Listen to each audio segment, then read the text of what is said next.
ብዙ ሰዎችን አይቻለሁ። በቃ እዚህ ሀገር ለፍቶ ትልቅ ደረጃ ደርሶ እኔ በአካባቢ ልጆች ራሱ ብዙ የተመለከትኩት ነገር ስላለ ነው። አንዳንዱ ነው እንጂ እዚህም እዛም ፍሪ ሆኖ የሚኖር ሰው፣ በነገራችን ፍሪ ሆኖ የሚኖር ሰው በጣም ምርጥ ነው። ያው ተሰጥቶ ነው፣ አላህ እንደሰጣችሁ ነው፣ ገዝታችሁ አታመጡትም።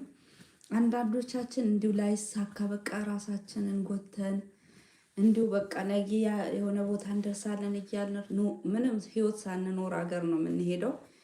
አገር ስንሄድ ደግሞ የጠበቅነው ነገር እንዳስቀመጥነው አንጠብቅም። ወይኔ የተነገረን ነገር ግማሹ ውሸት ነው የሚሆነው። በዛን ሰዓት መናደድ አለ፣ መበሳጨት። ግን እኔ ብዙ ወደ አኺራ ሄዱ ማቃቸው ከአካባቢ ራሱ ተነስቼ ሳይ ወላይ ትልልቅ ደረጃ ሀገር ገብቶ በቃ ጥሩ ነገር የሰሩ ልጆች ራሱ ሀገር ላይ ጥሩ ነገር ደረጃ የደረሱ ሰዎች ራሱ ብዙ አይቆይም ሀገር ከሄዱ በኋላ። ለምን እንደሆነ እኔ አይገባኝም። ሱብሃንአላህ በቃ የሆነ እዚህ ሀገር መጨረሻው በሽታ ነው ተይዞ የሚሄደው። ረጅም ጊዜ የሚቆይ ሰው ጤና አይኖረው።